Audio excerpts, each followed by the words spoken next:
মনে হচ্ছে এটা খুব জরুরি ছিল। ওনারা মাঠ পর্যায়ে প্রশাসন দেখেন, বাস্তবায়নের ক্ষেত্রে কী কী সমস্যা আছে ওনাদের চেয়ে ভালো কেউ জানেন না।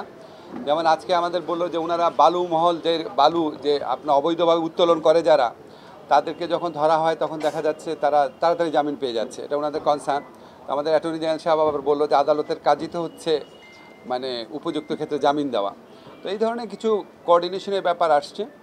তারপরে আমরা ওনাদের কাছে আরেকটু সহযোগিতা চেয়েছি, আমরা ওনাদেরকে অবহিত করেছি আইন মন্ত্রণালয়ের পক্ষ থেকে কী কী পদক্ষেপ নেওয়া হয়েছে। যেমন সরকারি অনেক মামলা থাকে, মামলার ক্ষেত্রে আমাদের সলিসিটর যে উইং আছে আইন মন্ত্রণালয়, তারা বেটার কোঅর্ডিনেশন করার জন্য কী কী পদক্ষেপ নিয়েছি সেটা বলেছি। আবার ওনাদের যে আদালতগুলোতে ম্যাজিস্ট্রেটের, ওনাদের যে ডিসি অফিসগুলোতে ম্যাজিস্ট্রেটের আদালত রয়েছে, স্থান সংকুলনের সমস্যা, সেটা সমাধানের জন্য কি করা যায় সেগুলি কথা বলেছি। প্রবাসী কল্যাণ মন্ত্রণালয়ের ব্যাপারে আমরা ওনাদেরকে কাছে রিকোয়েস্ট করেছি যে যারা এসএসসি এইচএসসি পাস করার পর ছাত্ররা যে কিছুক্ষণ সময় পায়, কয়েক মাস সময় পায়, ওই সময়টাতে যেন ওনাদেরকে টিটিসিতে নিয়ে আসেন, টেকনিক্যাল ট্রেনিং সেন্টারে। তো ওনারা আমাদেরকে কিছু সাজেশন দিয়েছেন, খুবই গুরুত্বপূর্ণ সাজেশন। যেমন ওনারা বলেছেন যে বিদেশে যারা যেতে চায় তাদের সবার যেন ডাটাবেস করা হয়, মানে শুধু প্রশিক্ষণ যারা নিয়েছে তাদের না, প্রশিক্ষণ যারা নিয়েছে তাদের ডাটাবেস অলরেডি আমাদের আছে। আর ওনারা যেটা বলেছে এটা আমরা অলরেডি সত্যি ভাবছি, আমরা এই বিদেশে যারাই যেতে চায় তাদের ডাটাবেস করার পদক্ষেপ নিয়েছি, অচিরেই এটা শুরু হবে। তারপরে আপনার বিভিন্ন জেলা পর্যায়ে বা বিভাগ পর্যায়ে আরও বেশি সচেতনতা সৃষ্টির কথা বলেছেন।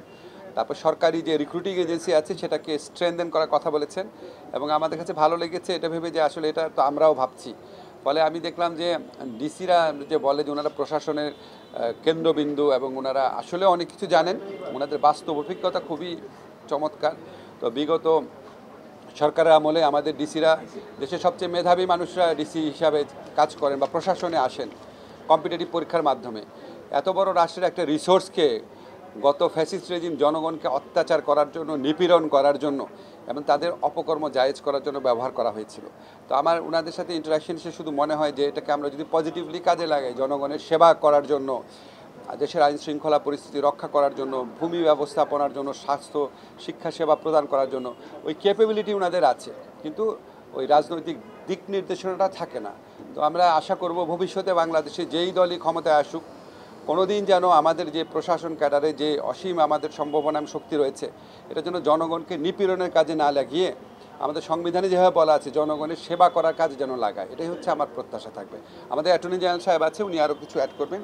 স্যার, আপনি যদি একটু ওইটা বলেন যে মানে এইটা আপনারা কি নির্দেশনা, মানে কি ফর্মুলা বেঁধে দিচ্ছেন বা কি নির্দেশনা দিয়েছেন যাতে করে সেই সেবাটা তারা দিতে পারে? আমি শুধু এখানে কোনো ফর্মুলার ব্যাপার নাই, আপনি আইনে যা আছে, নীতিমালায় যা আছে, সংবিধানে যা আছে সেটা মেনে চললে জনগণের সেবা আর কল্যাণ দেওয়া ছাড়া ওনাদের কোনো কাজই নাই।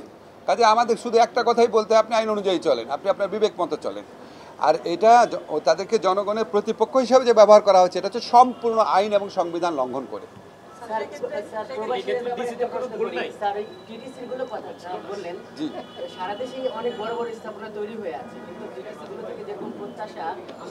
আপনি যেটা বলেছেন শুধু টিটিসি না, বাংলাদেশে খালি বিল্ডিং আছে, কর্মচারী কর্মকর্তা আছে, সেবা নাই। এটাই আমার এই গত 6 মাসের অভিজ্ঞতা। আমরা প্রাণান্তকর চেষ্টা করছি সেখানে আপনার ভালো কিছু করার জন্য। আসাদ বলেন। আমার বড় কিছু না, স্যার বলেছেন, আমরা ওনাদেরকে বলেছি সুপ্রিম কোর্ট বিভিন্ন সময় বিভিন্ন ইস্যুতে বিভিন্ন অ্যাকশনে যে সমস্ত রায় দিয়েছেন, এই রায়গুলো একটু আপনারা পর্যালোচনা করবেন। দরকার হলে একজন রিসার্চ অফিসার রাখেন আমার অফিসের সাথে, অ্যাটর্নি জেনারেল অফিসের সাথে সমন্বয় করে আইনসঙ্গতভাবে মানুষের অধিকার প্রতিষ্ঠায় যা করা সম্ভব সেটা করবেন, সেটাই আমাদের প্রত্যাশা। সবাইকে ধন্যবাদ। ধন্যবাদ। নতুন করে বলবো কি, আইনে কি কিছু বলা আছে কথা বলে আইন করে না, আইন অনুযায়ী করা যাবে।